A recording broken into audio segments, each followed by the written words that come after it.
নমস্কার, আমি ষষ্ঠী চট্টোপাধ্যায়। শুরু করছি অ্যাকশন রিয়াকশন। তৃণমূল একেবারে ধুয়ে মুছে সাফ।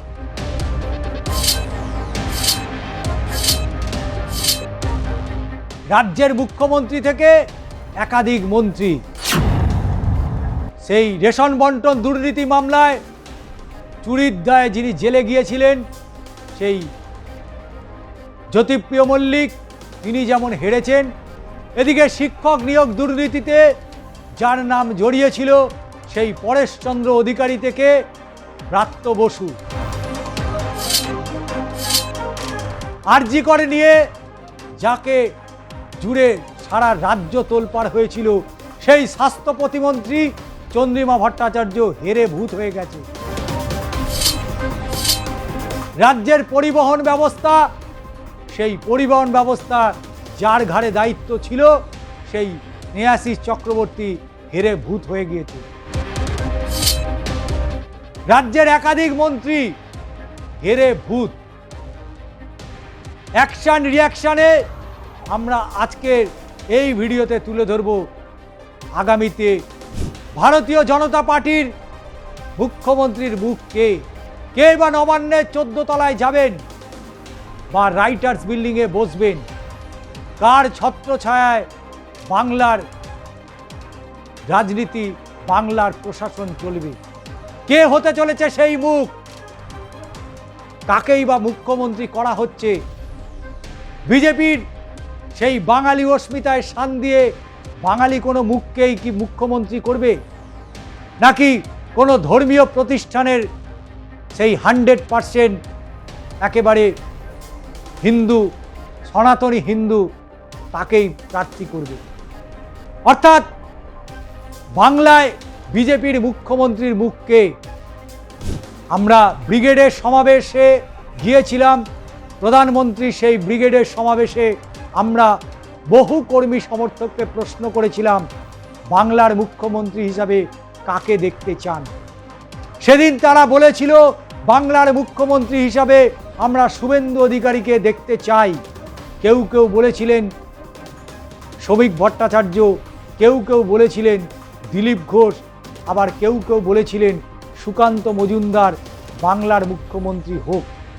কিন্তু বিজেপি সর্বভারতীয় রেজিমেন্ট দল, তারা ঠিক করেন, দিল্লির নেতৃত্ব ঠিক করেন কে মুখ্যমন্ত্রী হবেন। তাই সেই রেজিমেন্ট পার্টির মুখ্যমন্ত্রীর মুখ কে হতে পারে? শুভেন্দু অধিকারী, সুকান্ত মজুমদার, দিলীপ ঘোষ, নাকি বিজেপির সেই মাস্টার স্ট্রোক 100% 100% বাঙালি শ্রমিক ভট্টাচার্য?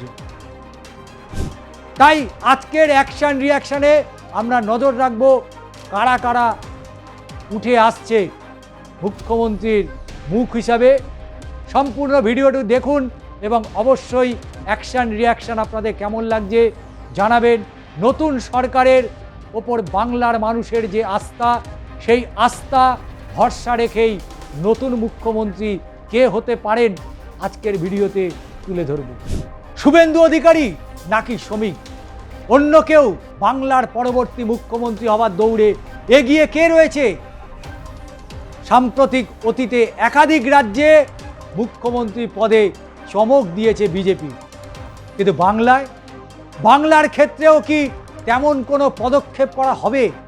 এই প্রশ্নই এখন বিজেপি কর্মী সমর্থকদের মধ্যে শুধু নয়, বাংলার মানুষের মনেও। কারণ শুভেন্দু না শ্রমিক নাকি অন্য কেউ, কে হচ্ছেন মুখ্যমন্ত্রী, কেই বা দৌড়ে এগিয়ে রয়েছেন? বিজেপি কাকেই বা মুখ করতে চাইছে? বঙ্গ জয় তো হলো, এবার বিজেপির সামনে সবচেয়ে বড় প্রশ্ন হলো রাজ্যের মুখ্যমন্ত্রী। রাজ্যের মুখ্যমন্ত্রী পদে কাকে বসানো হবে? সূত্রের খবর, আজই বিজেপির কেন্দ্রীয় পর্যবেক্ষক রাজ্যে আসতে পারেন। তারপর পরিষদীয় দলের বৈঠকে চূড়ান্ত হবে মুখ্যমন্ত্রী পদে কে বসবেন। আগামী 9 মে 25শে বৈশাখ বাংলায় শপথ নেবেন বিজেপির মুখ্যমন্ত্রী। কিন্তু প্রশ্ন হলো সেই ব্যক্তি কে? হাইকমান্ড কার উপর সহৃদয় হবেন? সেই প্রশ্নই এখন এই মুহূর্তে সবথেকে বড় গুরুত্বপূর্ণ। বিজেপি এই বিরাট জয়ের মুখ্যমন্ত্রী হওয়ার দৌড়ে অবশ্যই সবচেয়ে এগিয়ে, সবথেকে দাবিদার বিরোধী দলনেতা শুভেন্দু অধিকারী। বঙ্গে বিজেপির এই বিরাট জয়ের অন্যতম কারিগর তিনি। রাজ্যে রাজ্যে ধর্মীয় মেরুকরণ, প্রতিষ্ঠান বিরোধিতা এই সব তৈরির নেপথ্যে একমাত্র শুভেন্দু অধিকারী। তাছাড়া তিনি নিজে নন্দীগ্রাম, ভবানীপুরে জিতেছেন, হারিয়েছেন খোদ মুখ্যমন্ত্রী মমতা বন্দ্যোপাধ্যায়কে। বস্তুত তৃণমূলের বিরুদ্ধে যে সামনে সামনে লড়াই করা যায় সেটা কর্মীদের বোঝাতেও সক্ষম হয়েছে শুভেন্দুই। তাছাড়া বিরোধী দলনেতা থাকার দরুন দলের বিধায়কদের একটা বড় অংশের আস্থা রয়েছে তার উপরেই, তাই তার নামটাই প্রথম উঠে আসছে। কর্মী সমর্থকরাও তাই চাইছেন। তবে শুভেন্দুর ক্ষেত্রে সমস্যা হলো তিনি আদি বিজেপি নন। জোর গলায় হিন্দুত্বের রাজনীতি করলেও আরএসএসের সঙ্গে তার কোনো দূর পর্যন্ত সম্পর্ক নেই। তাছাড়া বিজেপি ইদানিং মুখ্যমন্ত্রীর পদে চমক দেওয়া পছন্দ করে।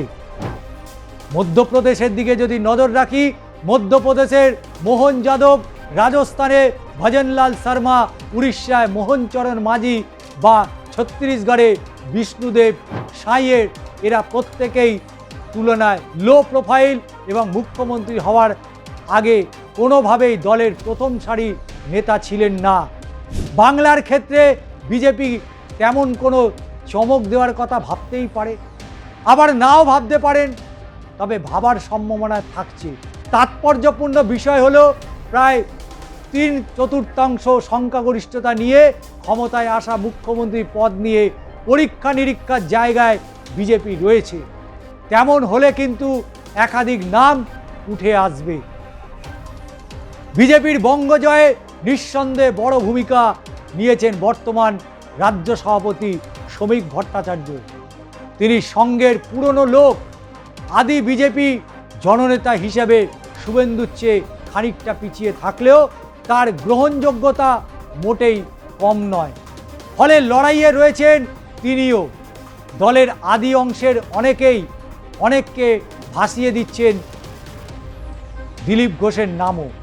দিলীপ বাবুও বিজেপির পুরনো নেতা, আরএসএসের সঙ্গে যোগও রয়েছে, ফলে তিনিও লড়াইয়ে আছেন।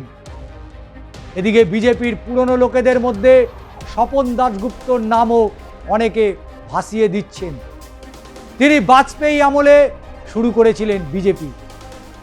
মোদি শাহের পছন্দের পাত্র, তবে তার জনমানসে তেমন খুব একটা পরিচয় নেই। এর বাইরে গেরুয়া শিবিরে আউট অফ দ্য বক্স কোনো চমক দিতে পারেন। সেক্ষেত্রে কোনো হিন্দুত্ববাদী সংগঠনের কোনো নেতাকেও ভাবা হতে পারে। সবটাই নির্ভর করছে কেন্দ্রীয় নেতৃত্বের ওপর। তবে আপাতত যা খবর তাতে মুখ্যমন্ত্রী হওয়ার দৌড়ে এগিয়ে one and only Suvendu Adhikari. তবে অন্যরাও লড়াইয়ে আছেন, তবে সেই লড়াইও বাজিমাত করবে শুভেন্দু অধিকারী। একদিকে নন্দীগ্রামে হ্যাট্রিক এবং সর্বোপরি ভবানীপুরে মমতা বন্দ্যোপাধ্যায়ের গড়ে দাঁড়িয়ে মমতা বন্দ্যোপাধ্যায়কে হারানো, এই দুঃসাধ্য একমাত্র শুভেন্দু অধিকারী করেছেন। এবং অমিত শাহের যে নির্দেশ, সেই নির্দেশ পালন করেই ভবানীপুর কেন্দ্রে তিনি প্রার্থী হয়েছিলেন। অমিত শাহ তাকে বলেছিল ভবানীপুর কেন্দ্র থেকে দাঁড়াতে, তিনি সে কথা ফেলেননি। তার যোগ্য সম্মান দিয়ে কেন্দ্রীয় স্বরাষ্ট্রমন্ত্রী অমিত শাহের সেই এক নির্দেশে তিনি ভবানীপুর কেন্দ্রে দাঁড়িয়ে পড়েছিলেন। দুটো জায়গায় বড় কেন্দ্র, নন্দীগ্রাম এবং ভবানীপুর, হাড্ডাহাড্ডি লড়াই। একদিকে তার নিজের কেন্দ্র নন্দীগ্রাম, সেখানে তার একদা ঘনিষ্ঠ পবিত্রকর তার বিরুদ্ধে প্রার্থী হয়েছে। সেখানে যেমন লড়াই ছিল ভবানীপুর, কলকাতার প্রাণকেন্দ্র, কলকাতার গড়। ভবানীপুর যে ভরকেন্দ্র, আমরা বারবার বলেছি ভবানীপুর যার, রাজ্য তার। ভবানীপুর থেকে যেই জয়লাভ করবে রাজ্য দখল তারই হবে। শুভেন্দু অধিকারী চোখে আঙুল দিয়ে দেখিয়ে দিয়েছে যে তিনি ওয়ান অ্যান্ড অনলি বাংলায় মুখ্যমন্ত্রী হওয়ার দৌড়ে এগিয়ে রয়েছেন। যদিও বাকি নামগুলো তাদের যোগ্যতা নিয়ে কোনো প্রশ্ন নেই, কোনো সংশয় নেই, কিন্তু দিল্লি তারা কি সিদ্ধান্ত নেয় তার উপরেই চূড়ান্ত ফয়সলা হয়ে যাবে 25শে বৈশাখ। আজকের অ্যাকশন রিয়াকশন আপনাদের কেমন লাগলো অবশ্যই জানাতে ভুলবেন না।